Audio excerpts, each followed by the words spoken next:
Welcome to my YouTube channel Arya and Aditya classes. दोस्तों, पिछले video के अंदर पार्ट 1 के अंदर हमने क्वेश्चन नंबर 6 तक हमने जो है देख लिया था।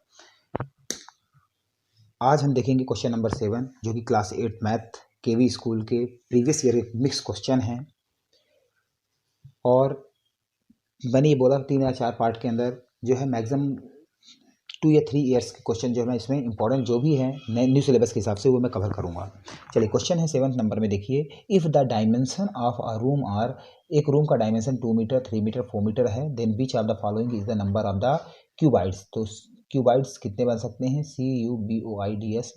तो आपको ध्यान रखना कितने क्यूबाइड्स ऑफ द साइज दिया है 1/2 metre, 1/3 metre, 1/4 metre, which can be placed in the room. तो जो रूम में रखे जा सकते हैं, ठीक है। तो इसको आपको ध्यान रखना है। इसका सोल्यूशन मैं दिखा रहा हूँ आपको। इसके सोल्यूशन के अंदर आप देख सकते हैं, यहाँ पर देखिए, तो यहाँ पर पहले आपको रूम का वॉल्यूम निकाल लेना है। तो वॉल्यूम ऑफ द रूम जो इसके डायमेंशन दिए थे 2 × 3 × 4, तो यहाँ से हमने इसको जो है निकाल लिया, 24 हो गया। उसके बाद ये 24 मीटर हो गया। उसके बाद वॉल्यूम ऑफ द 24 जो है क्यूबिक मीटर हो गया। उसके बाद देखिए क्यूबाइड का हमारे पास जो दिया हुआ था यहाँ से हमने निकाल लिया, तो 1 1 जा ये हो गया, 2 3 जा 6 6 4 जा 24 ये हो गया। उसके बाद नंबर ऑफ क्यूबाइड्स निकालने के लिए क्या करना है, इन दोनों को हमें डिवाइड करना पड़ता है। और जब आप डिवाइड करेंगे तो इसको डिवाइड से आप इसे मल्टीप्लाई में कन्वर्ट करना पड़ता है। तो 24 ऊपर चले जाएगा, 24 से 24 का मल्टीप्लाई करेंगे तो आपका ये 576 आएगा।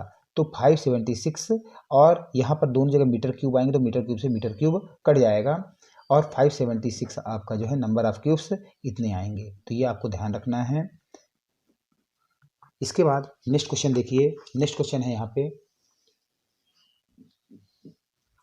देख सकते हैं कि 9873 इज इक्वल टू, तो इसको जो है आप एक्सपोनेंट के फॉर्म में कैसे लिख सकते हैं, तो ये आप देख लीजिए। इसको आपने पॉइंट यहाँ लगाया है तो ये 10 की पावर जो है +3 हो जाएगा। तो इसको आपको इस तरह क्वेश्चन भी आते हैं, ऑप्शन में आ सकते हैं या डायरेक्ट भी पूछ सकता है। उसके बाद 0.000 ये 0 है, 0049 इज इक्वल टू, तो इसको देखिए आपका जो है यहाँ यदि 4 आप लिखेंगे 4.9, तो आपको जो है इसमें जब पॉइंट के बाद यहाँ पर 0 इस तरह से हूँ तो आपको यहाँ पर माइनस साइन आएगा।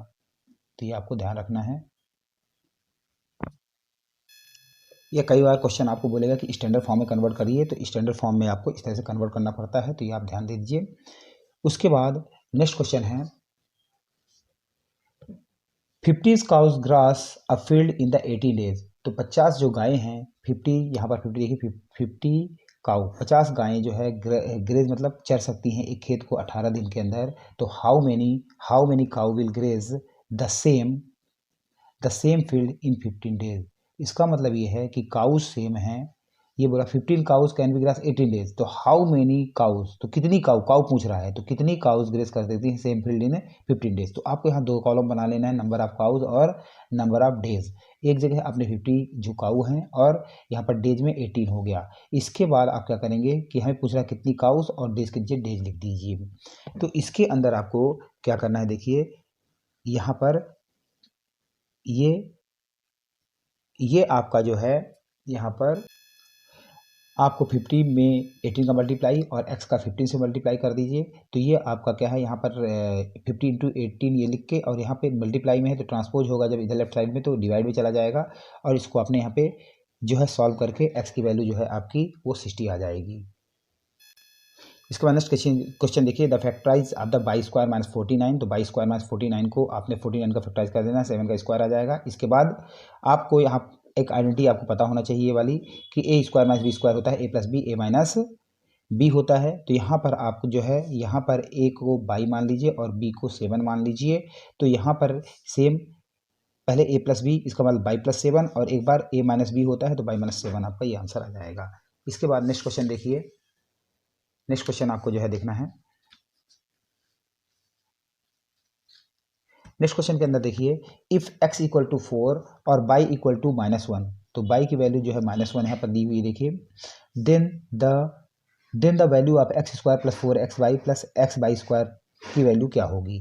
तो यहाँ पर जो है वैल्यू जिसकी पूछ रहा है ये पर दिया हुआ है, देखिए एक्सप्रेशन यहाँ पर दिया हुआ है। इसके बाद x की जगह है हमें 4 लिख देना है और जहाँ जहाँ बाई है वहाँ पे -1 रख देना है, x की जगह 4 लिख देना है। तो यहाँ पर 4 4 जा 16, 4 4 जा 16 और ये माइनस का आ जाएगा 1, -16 आ जाएगा और 4 -1 इंटू -1 प्लस का 1 हो जाएगा, तो 4 इंटू 1 4 हो जाएगा। इसके बाद 16 और 16 ये कट जाएंगे तो आपका आंसर 4 आ जाएगा। तो ये भी वेरी IMP क्वेश्चन है। इस तरह क्वेश्चन भी आपको जो वैल्यू पुटिंग करने वाले आपके आते हैं तो इनको भी आपको जो है सॉल्व करना है। तो ये आप जो है इसका स्क्रीनशॉट ले लीजिए और इसको जो है आपको रिपीट करना है। इसके बाद क्वेश्चन नंबर 13 है, the given graph shows the progress of the two different cyclist during a ride, observe the graph and answer. तो इस तरह ग्राफ दिए रहते हैं और उसके बाद जो है और 14 और 15 दो क्वेश्चन इसके अंदर दिए हुए हैं, इसको सॉल्व करना है। तो ये ग्राफ दिया हुआ है जिसमें साइक्लिस्ट 1 साइक्लिस्ट 2 है, स्पीड दिया है, इधर टाइम दिया हुआ है। इस तरह से ग्राफ से आपको दो क्वेश्चन सॉल्व करने हैं। तो इस पर क्वेश्चन आप देख लीजिए इसको कि as time pass the speed of the cyclist 1। तो इसमें जो है as time pass the speed of the cyclist 1, तो यहाँ पे जो है डिक्रीजिंग स्टेडली, मतलब धीरे धीरे जो है यहाँ पे स्पीड इसकी क्या हो रही है, डिक्रीजिंग हो रही है। तो यहाँ पर आप देख सकते हैं, तो यहाँ पर जो है एरो इस तरह बना होगा, तो आपको स्पीड जो है धीरे धीरे क्या है डाउन हो रही है, अप नहीं हो रही है। इसके बाद एज टाइम पास्ट, अब टाइम जो है गुजर रहा है, तो the speed of the cyclist 2, तो यहाँ पर देखिए स्पीड ऑफ द साइक्लिस्ट 2 यहाँ पर इंक्रीज, ये इसका ग्राफ ऊपर बनता जा रहा है, इसका मतलब स्पीड बढ़ती जा रही है। तो यहाँ पर इंक्रीज लिख देना है, INCREASE और यहाँ पर DECREASE डिक्रीज, स्टेडली मतलब धीरे धीरे। तो स्टेडली हो रही है। तो यहाँ पर जो है ये क्वेश्चन को आपको सॉल्व कर लेना है।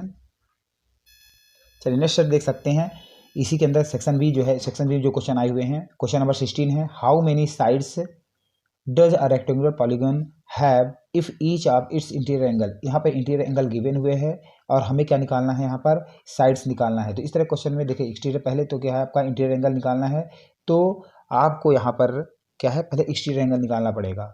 तो एक्सटीरियर एंगल, क्योंकि यहाँ पर आपको जो फॉर्मूला होता है नंबर ऑफ साइड का, तो वो 360 अपॉन एक्सटीरियर एंगल का होता है। तो एक्सटीरियर एंगल के लिए आप जो है 180 से 165 माइनस करेंगे तो 15 डिग्री आएगा और 360 से 15 करेंगे तो 24 साइड्स आपका ये जो है आंसर आ जाएगा। उसके बाद नेक्स्ट क्वेश्चन आप देख सकते हैं, इसका स्क्रीनशॉट ले लीजिए आप। 2 की पावर 5 एंड t की पावर माइनस ये है और 5 की पावर जो है यहाँ पर ये देख सकते हैं 10 इंटू टी की पावर -8 और यहाँ पर ये 5 की पावर -3 है। तो इस तरह से ये क्वेश्चन यहाँ पर सॉल्व किया हुआ है, ये आप देख सकते हैं। इसका स्क्रीनशॉट ले लीजिए और ये इंपॉर्टेंट क्वेश्चन आपका है। क्वेश्चन नंबर 18 है, देखिए 1/2 इसकी पावर -2 है, प्लस 1/3 -2 है, प्लस 1 और 4 इसकी पावर -2 है। तो यहाँ पर ये क्वेश्चन आप देख सकते हैं, यहाँ पर एक्सपोनेंट वाले फॉर्मूले लगेंगे। तो यहाँ पर जब ऊपर वैल्यू ऐसी रहती है तो आप इसको इस फॉर्म में लिख सकते हैं, ये सेम यहाँ पर कर देंगे। 2 2 जा 4 और ये 9 हो गया, 4 4 जा 16 और ये सब जोड़ेंगे तो 29 आपका ये आंसर आ जाएगा। चलिए नेक्स्ट क्वेश्चन है, फैक्टराइज 12a स्क्वायर माइनस 48 का बाई स्क्वायर है, तो इसे फैक्टराइज करना है। तो फैक्टराइज करने के लिए आप देखिए इन दोनों कॉमन क्या निकाल सकता है। तो यहाँ पर 48 का जो है इसको जो है एलसीएम लिया हुआ है, तो ये सब देख सकते हैं 2 2 जा 4 2 4 जा 8 और ये 12 आएगा, 2 6 जा 2 3 जा, ये सब करके हमने यहाँ पर जो है फिर आपको क्या करना है कि 48 को आप और क्या कर सकते हो, इसको 12 इंटू 4 लिख सकते हो और बाई इंटू बाई लिख सकते हो। इसके बाद 12 स्क्वायर को 12 इंटू ए, इन दोनों में 12 कॉमन है तो आप यहाँ पे 12 कॉमन ले लीजिए आप। उसके बाद यहाँ पर जो है ए स्क्वायर माइनस 4 स्क्वायर, 4 स्क्वायर को आप देखिए यहाँ पर लिख सकते हैं 2 का होल स्क्वायर, तो 2 का होल स्क्वायर भी लिख सकते हैं। तो इसके बाद जो है आपने ए स्क्वायर माइनस 2 का होल स्क्वायर लिख देना है और यहाँ पर जो है आपको आइडेंटिटी लगा देना है, कौन सी, यहाँ पर आइडेंटिटी आपको जो है ए स्क्वायर माइनस बी स्क्वायर की आपको लगा लेना है। इसकी आइडेंटिटी का होता है ए प्लस बी और ए माइनस बी, यही आइडेंटिटी का यूज यहाँ पर कर लिया है उसने। और यहाँ पर देखिए 12 को आप इसको फैक्टराइज कर दीजिए, तो इसको 2 इंटू 2 इंटू 3 कर देना है और इंटू करके एक बार ए प्लस 2 और ए माइनस 2 यही आपका आंसर होगा। तो इसको आपने प्रैक्टिस कर लेना है। चलिए क्वेश्चन नंबर 20 है, consider the given parallelogram and find the value of the X Y Z. तो यहाँ पर आप इमेज डायग्राम देख सकते हैं, इस तरह से दिया हुआ है और हमें एक्स की, वाई की और जेड की वैल्यू निकालनी होती है। ध्यान दीजिए, इसमें प्रॉपर्टीज़ आपको याद रखना है। इसके अंदर देखिए बाई प्लस 50 जो है 180 होता है। क्यों होता है ये लिखना पड़ेगा। Additional angle of the parallelogram क्या होते हैं, 180 डिग्री होते हैं। तो एडिशनल मतलब अगल बगल वाले जो है। उसके बाद जैसे ये एंगल हो गया 50 प्लस ये, एक्स प्लस ये, इसे आपको निकालना है।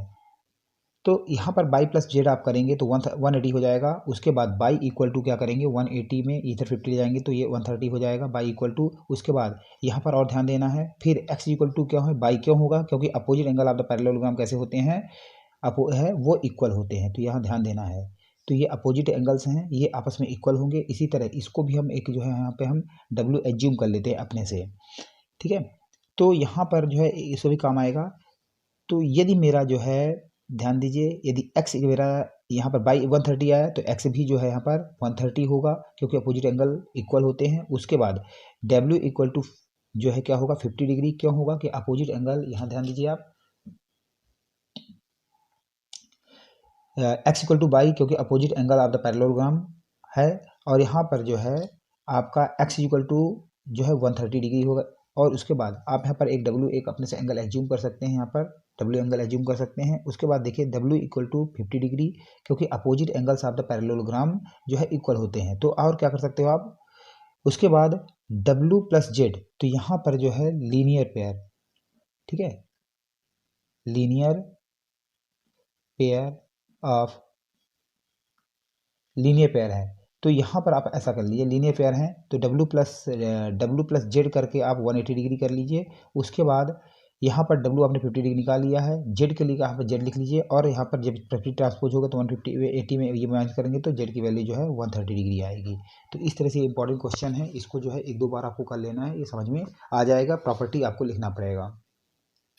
तो यहाँ पर जो है हमारा पार्ट 2 कंप्लीट होता है। इसके बाद नेक्स्ट क्वेश्चन के लिए नेक्स्ट वीडियो मिलते हैं। Thank you for watching my channel Arya and Aditya classes. दोस्तों ये वीडियो मैं जल्दी में बना रहा हूँ ताकि आपके एग्ज़ाम ऑफ व्यू से काफ़ी इंपॉर्टेंट हो सके। इसके बाद जो है डिटेल में अपन बनाएंगे तो उसमें हम जो है डिटेल में इन चीज़ों को हम डिस्कस करेंगे। Thank you for watching my channel Arya and Aditya classes.